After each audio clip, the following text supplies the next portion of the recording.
ବର୍ତ୍ତମାନ ବଡ଼ ଖବର ମାଡ଼ି ଆସୁଛି ମହାସୁନାମି।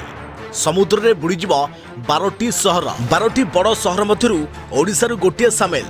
ନାସାର ରିପୋର୍ଟକୁ ନେଇ ବଢ଼ିଲା ଆଶଙ୍କା। ହ୍ୟାଲୋ ଫ୍ରେଣ୍ଡସ୍, ମୁଁ ଶକ୍ତି ଆଉ ଆପଣ ଦେଖୁଛନ୍ତି ଆଜିର ତାଜା ଖବର। ତେବେ ଏହାକୁ ନେଇ କ'ଣ ରହିଛି ଡିଟେଲ୍ସ ଇନଫର୍ମେସନ୍ ଆଜିର ଭିଡ଼ିଓରେ ଆପଣମାନେ ଜାଣିପାରିବେ। ତେବେ ଆପଣମାନେ ଜାଣିବା ପାଇଁ ভিডিওକୁ ଶେଷ ପର୍ଯ୍ୟନ୍ତ ଦେଖନ୍ତୁ।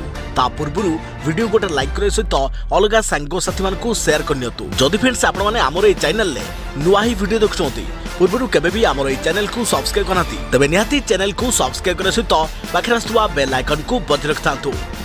ତେବେ ଦିନକୁ ଦିନ ବିଶ୍ୱର ସ୍ଥିତିରେ ବଡ଼ ଧରଣର ପରିବର୍ତ୍ତନ ହେବାରେ ଲାଗିଛି। ଜଳବାୟୁ ପାଣିପାଗ ପରିବର୍ତ୍ତନ କାରଣରୁ ଏହାର ପ୍ରଭାବ ସମଗ୍ର ମାନବ ସଭ୍ୟତା ଉପରେ ପଡ଼ିବ। ତେବେ ଆଗାମୀ ଦିନରେ ସମଗ୍ର ବିଶ୍ୱ ଧ୍ୱଂସାଭିମୁଖକୁ ଚାଲିଯିବ। ତେବେ ଏହା ମଧ୍ୟରେ ଏକ ରିପୋର୍ଟ ସମସ୍ତଙ୍କର ନିଦ ହଜାଇ ଦେଇଛି। ଆଗାମୀ କିଛି ଦଶନ୍ଧି ମଧ୍ୟରେ ଭାରତର ଏକାଧିକ ସହର ସମୁଦ୍ର ମଧ୍ୟରେ ଲୀନ ହୋଇଯିବ। ଏହି ରିପୋର୍ଟକୁ ନେଇ ଏବେ ଆଶଙ୍କା ବଢ଼ିଯାଇଛି। ତେବେ ଏଭଳି ଏକ ଭୟଙ୍କର ରିପୋର୍ଟ ଆମେରିକା ଓ ବ୍ରିଟେନର ରିସର୍ଚ୍ଚରୁ ଖୁଲାସା ହୋଇଛି। ଆଗାମୀ ଦିନରେ ଭାରତର ମୁମ୍ବାଇ ସହିତ କିଛି ବଡ଼ ବଡ଼ ସହରର ନାମ ଦୁନିଆ ବକ୍ଷରୁ ଗାୟବ ହୋଇଯିବ ବୋଲି ରିପୋର୍ଟରେ କୁହାଯାଇଛି। ଆମେରିକାର ସ୍ପେସ୍ ଏଜେନ୍ସି ନାସା ପକ୍ଷରୁ କୁହାଯାଇଛି ଯେ ଆଜିଠାରୁ 78 ବର୍ଷ ପରେ ଅର୍ଥାତ୍ 2100 ସୁଦ୍ଧା ଭାରତର 12ଟି ସହର ପାଣିରେ ବୁଡ଼ିଯିବ। କେବଳ ଉପକୂଳବର୍ତ୍ତୀ ଅଞ୍ଚଳ ନୁହେଁ, ବରଂ ଅନ୍ୟ ଅଞ୍ଚଳରେ ମଧ୍ୟ ତବାହୀ ମଚିବ ବୋଲି ଏହି ରିପୋର୍ଟରେ କୁହାଯାଇଛି। ତେବେ ନିକଟରେ ନାସା ଏକ ସିଲେବଲ୍ ପ୍ରୋଜେକ୍ସନ୍ ଟୁଲ୍ ପ୍ରସ୍ତୁତ କରିଛି। ଏହାଦ୍ୱାରା ସମୁଦ୍ର ଅଞ୍ଚଳର ଆଗାମୀ ସ୍ଥିତି ବିଷୟରେ ଜାଣିହେବ। ଏହି ଅନଲାଇନ୍ ଟୁଲ୍ ଜରିଆରେ ଭବିଷ୍ୟତରେ ଆସିବାକୁ ଥିବା କିଛି ବିପଦ ବିଷୟରେ ଜାଣିହେବ।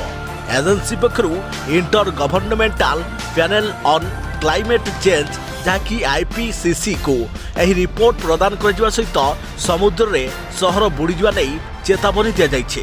ଗତ 1988 ଠାରୁ ବିଶ୍ୱସ୍ତରର ଜଳବାୟୁ ପରିବର୍ତ୍ତନ ବିଷୟରେ IPCC ଆକଳନ କରିଆସୁଛି।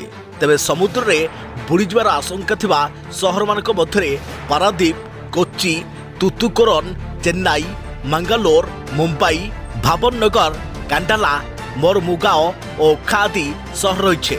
ତେଣୁ ଏହି ଉପକୂଳବର୍ତ୍ତୀ ଅଞ୍ଚଳର ବାସିନ୍ଦାମାନେ ସୁରକ୍ଷିତ ସ୍ଥାନକୁ ବାସସ୍ଥାନ ପରିବର୍ତ୍ତନ କରିବାର ଆବଶ୍ୟକତା ନିହାତି ରହିଛି। ତେବେ ଅନ୍ୟାୟ ଅନୀତି ବଢ଼ିଗଲା କି ମାଳିକା ବଚନ ସତ ହେଉଛି।